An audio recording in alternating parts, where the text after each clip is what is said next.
walk us through this Thursday and Saturday game. I mean, you guys were just playing phenomenally. You guys look really good. Yeah, I was very proud of our kids. I mean, obviously challenging them to, to rise to the expectation of Texas A&M-Commerce and, being the number 2 ranked team in the country. And our big challenge to them was like this will be the most athletic, quickest, type team that we've played all year. If you guys can out-rebound them and do what we've done, then that'll make a huge statement. And they did. I mean, we out-rebounded them by 13. I think we had like 26 offensive rebounds or something like that. Defensively, I thought we contained very well. I mean, they've usually been in 85-90 range in points, so we held them to 72. So overall, very proud of them. But I'll be honest with you, after that win, the game that worries you the most is the Saturday game, because you just coming off a big high and winning that game. Tyler was much improved team. They have a really good post kid. They can shoot the ball pretty well, so you have to be very disciplined. And I thought we strategically did a good job in the end where we didn't double her, and then at the very end we started doubling her, and I think that caused her problems. And so anyway, I thought overall I was very pleased with how our kids performed, even though we struggled in the first half a little bit.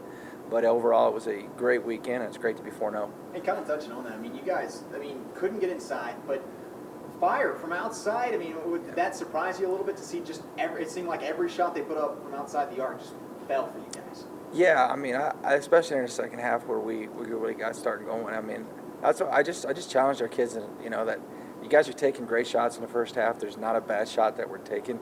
Just got to be tougher and be able to make those shots. And I knew our kids could. It was just more about them seeing themselves starting to make the shots, and they did, and that's when we started separating there in that third quarter. How good does it feel as a coach to see your team, despite not being able to get some of those mid-range jumpers or underneath shots, find a way to win despite that? Oh, it's great. It's great for our confidence, because that's what we needed. We needed to see those shots starting to fall and stuff. So I think moving forward, that's going to help us a lot. Also this weekend, you guys as a program picked up your 250 win in the FUB. Obviously, you weren't here for a little, but you were at Eastern for a long time, so you know how difficult it is to play. Yes. What is it about playing in the FUB that just makes you guys so good? Well, I think one is the tradition of the program. I mean, I think it's something that goes all the way back to Coach Schneider days. I know that it's not necessarily all been at the FUB and stuff like that, and even going back to the box even. I mean, the tradition of this program is winning. And so whether it's home or away, but they've been especially great here at home. I think that's number one. I think it's the expectation of our young ladies expecting to win. But, I think one of the most important factors is our fans and our supporters. I mean, they are there every game. They're loud, and it really, really helps, to know that you can look up in the stands and see that consistent number game in and game out, and not everybody has that. And so it's really, I think those 3 factors are huge in why we've been able to stay consistent over the years in winning those games. Can't talk about staying consistent. What do you feel like from the beginning of the season until now has been y'all's biggest growing point? That's a great question. I mean, obviously, I think we've been consistent from the beginning to now in defense and rebounding. I think we've been really good at both those.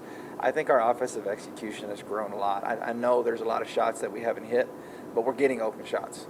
It's like I told the ladies, I said, those shots are going to start falling. I mean, I've seen it in practice. That's what I told the coaches, like, it's coming. Like, it's a matter of them just starting to knock down the shots. And, of course, it came to a head there in the second half against Tyler. We started hitting those shots, and I was very proud of the kids for that. I mean, I'm proud of these girls because, I think rebounding is one of the big stats that shows success. And, I mean, this team is number 1 in the country in rebounding. And I looked at it the other day. It's by a significant margin. It's not really even close. So I'm pretty proud of them. You guys going into halftime, I think down 6, but it was a competitive first half. What do you tell your team at halftime?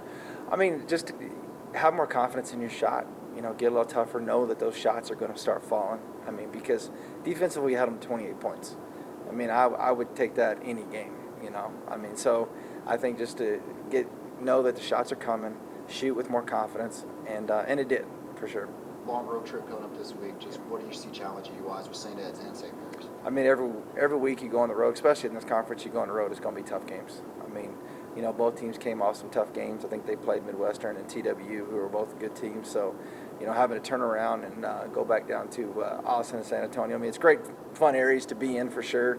But I think it's going to be 2 teams that are somewhat similar and somewhat different in a sense that they both have pretty good inside play. They both shoot the ball pretty well. St. Mary's guards you really well. St. Edward's going to pick you up a little bit more, full court press and stuff like that. So we're going to have to be ready to handle that pressure on Thursday for sure.